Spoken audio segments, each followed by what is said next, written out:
Nunca ayudes a un desconocido. Es aconsejable ayudar a alguien que necesita nuestra ayuda. Nuestro instinto nos dice que debemos ayudarnos los unos a los otros. Pero a veces sin saberlo nos podemos poner en peligro o caer en una trampa. La Segunda Guerra Mundial había acabado, pero el daño que habían causado los alemanes durante la ocupación, y sobre todo durante su repliegue, tras perder la batalla de Normandía, había dejado al pueblo francés en la más absoluta miseria. Con muchos de sus cultivos incendiados y sin casi ganadería, comer se había convertido en un privilegio al que solo unos pocos podían aspirar. En medio de este caos acceder a un trozo de carne o un huevo era casi imposible y solo en el mercado negro se podía conseguir un alimento fresco que llevarse a la boca. Por supuesto, sus desmesurados precios eran controlados por un grupo de gente sin escrúpulos, que eran capaces de ver morir de hambre a sus compatriotas con tal de aumentar su fortuna.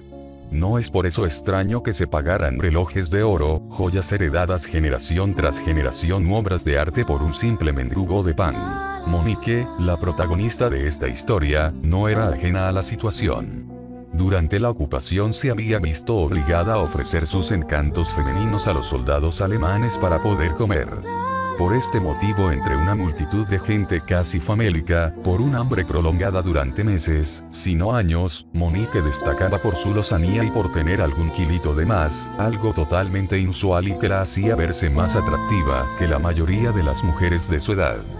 Monique sabía que esa era su mejor arma para seguir consiguiendo comida, pero la situación se había vuelto tan tensa que ya nadie parecía requerir sus servicios, preferían comer que su compañía. Un poco angustiada por el hambre, que por primera vez empezaba a sufrir desde que comenzó el conflicto, recorría el mercado buscando a alguien a quien poder convencer para que le diera una pieza de fruta o un trozo de pan. Algo de carne era algo impensable, ya que el único puesto que aún la despachaba tenía unos precios prohibitivos y sus distribuidores parecían inmunes a sus encantos. Mientras miraba con la boca hecha agua cómo fileteaban un trozo de carne para un señor que había ofrecido como pago un collar de oro, un viejecito cayó casi a sus pies. La turba de gente que se agolpaba junto al puesto de carne había empujado al anciano, quien había recibido un fuerte golpe en la cadera y parecía no poder levantarse. Tal vez la moral de Monique no fuera la más adecuada, pero sin duda la chica tenía un gran corazón y como un resorte se agachó a ayudar al señor para ayudarle a levantarse. El viejecito, aún dolorido, le pidió que le ayudara a salir de allí y le guiara hasta unas escaleras que habían cerca para poder sentarse un rato. Muchas gracias por tu ayuda, jovencita. Parece que el hambre le hace olvidar a la gente el respeto por sus mayores. Esto es un verdadero caos, dijo Monique, no debería acercarse a ese maldito puesto de carne, las personas se vuelven como animales cuando empiezan las pujas. Pero si no me hubiera acercado ahora no tendría esto, dijo el anciano mostrando un paquete con aproximadamente 1 kilo de carne. Los ojos de Monique se abrieron como platos, no había visto la carne tan cerca en semanas. ¿Cómo te llamas, jovencita?, dijo el señor, que esbozaba una maliciosa sonrisa mientras Monique tenía los ojos clavados en la comida. Monique, dijo sin apartar su mirada de la carne. Hagamos un trato, Monique, dijo el viejo, que sabía que la chica había picado su anzuelo. Si me ayudas a llevar este trozo de carne a mis hijos que viven cerca de aquí, te prometo un filete para ti sola. Al fin y al cabo un favor se paga con otro, y yo casi no puedo caminar con el dolor que tengo en la cadera. Monique, que no podía salir de su asombro por tan gentil oferta, solo acertó a asentir con la cabeza mientras miraba al anciano. Este le extendió el paquete y le pidió que esperara un momento mientras escribía en un papel que metió dentro de un sobre que posteriormente cerró. Ya de paso aprovecho para que le entregues esta carta a mi hijo Matías, dijo el viejo quitándole importancia, si no, no se va a creer que te he prometido un trozo de carne por el encargo, jeje. Tras despedirse del señor, que aún se sujetaba la cadera con la mano en un claro síntoma de dolor, Monique se dirigió hacia la dirección indicada. Quedaba al otro lado de la plaza, cruzando el mercado, pero algo le perturbó cuando había avanzado solo unos metros. Uno de los vendedores en el puesto de carne parecía esbozarle una sonrisa, pero no una de esas que le regalaban los hombres para ganarse sus favores. Había algo perverso y malicioso en ella. Bajó la cabeza un poco asustada y, como si su instinto femenino le avisara, sintió que algo raro estaba pasando. Se giró para mirar al anciano, pero allí ya no había nadie. ¿Cómo podía haberse ido tan rápido y escasos segundos antes no podía ni levantarse? Continuó su camino hacia la dirección marcada, pero había algo en su interior que le decía que tuviera cuidado, una especie de intuición o sexto sentido que le pedía que saliera corriendo y nunca entregara esa carne. Pero como ya habíamos dicho, Monique era una chica honesta que se veía incapaz de robarle a un anciano y a pesar de su miedo, prosiguió con su encargo. Pero algo la detuvo una vez que llegó al lugar marcado. La dirección exacta estaba en un oscuro y recóndito callejón que quedaba oculto de la mirada indiscreta de todo el que paseara por la calle principal. Ligeramente asustada por la idea de que el viejo hubiese ideado un plan para violarla, decidió que lo mejor era no arriesgarse, así que ofreció una moneda de pequeño valor a un muchacho de la calle para que terminara el encargo. Le esperaba en la esquina mientras observaba cómo el chiquillo llamaba a una sucia puerta de madera en la que se abrió una mirilla por la cual un hombre se asomó para ver quién había llamado y comprobar que no hubiera nadie más con él. ¿Es usted Matías?, dijo el chico. Su padre le envía esta carta y este paquete de carne. El hombre no le hizo esperar, abrió la puerta con la intención de recibir el paquete.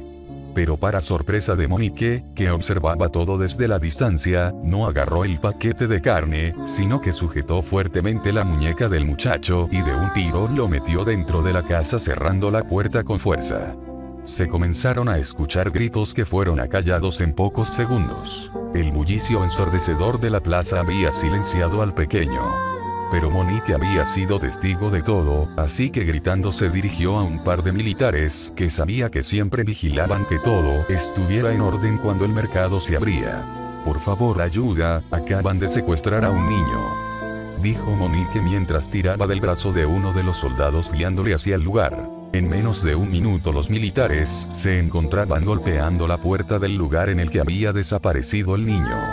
Un fuerte alboroto se escuchó en el interior del edificio, un par de hombres vociferaban y golpeaban la puerta desde el interior, parecía que estaban colocando muebles y otros objetos pesados, para evitar que se abriera con las patadas de los soldados. De repente el ruido cesó y segundos después, por una de las ventanas que habían en el tejado, apareció un hombre que velozmente saltó al edificio cercano y desapareció de la vista de Monique, quien gritando avisaba a los militares que estaban escapando por arriba. Un segundo hombre salió y los soldados advertidos por Monique le dispararon. Uno de los disparos le acertó en pleno corazón y cayó rodando por el tejado hasta el vacío, golpeando el suelo con un golpe atronador a unos metros de Monique. Tras un par de minutos, los militares se cercioraron de que nadie más saliera por la ventana y regresaron a la puerta, que empezaron a golpear con más insistencia hasta que consiguieron abrirla lo suficiente para apartar los muebles con los que los delincuentes habían formado una barricada temporal que impedía acceder al edificio. Cuando consiguieron entrar se quedaron estupefactos, uno de ellos tuvo que salir inmediatamente mientras vomitaba, su estómago no pudo soportar el presenciar tan macabro espectáculo. De un gancho colgaba el niño boca abajo con la garganta degollada, un cubo debajo recogía toda la sangre. A escasos metros había una mesa que parecía usarse para separar la carne del hueso y donde se podían ver restos humanos como pies, manos y una cabeza. Junto a unos cuchillos ensangrentados habían varios montones de carne humana que ya estaba lista para ser empaquetada. Mientras, Monique, ajena al matadero humano que habían visto los militares, se acercó al hombre abatido por los disparos. Al mirarle más de cerca le reconoció como uno de los hombres que despachaban carne en el mercado. Pero lo que más le llamó la atención fue que de uno de sus bolsillos asomaba el sobre que le había entregado el anciano. La mujer se agachó y tras recogerlo decidió abrirlo. En su interior encontró escrito lo siguiente: «Esta es la última que os envío hoy, las ventas van mejor que nunca». Por supuesto, cuando los soldados fueron al puesto de carne ya no quedaba nadie allí, seguramente el hombre huido había conseguido avisarles. Nota: son muy comunes las leyendas urbanas que nos alertan de ayudar al prójimo y mucho más cuando se trata de alguien desválido como un niño o un anciano que parece salir de ninguna parte y nos guían a algún lugar desolado. Aún a día de hoy es habitual escuchar que a una amiga de un amigo la violaron por ayudar a un niño perdido que acabó llevándola a un callejón, o una mujer pidiendo socorro que acabó robando a la persona que la auxiliaba. ¿Realidad o leyenda? Sin lugar a duda me aventuraría a decir que en más de una ocasión se hizo realidad.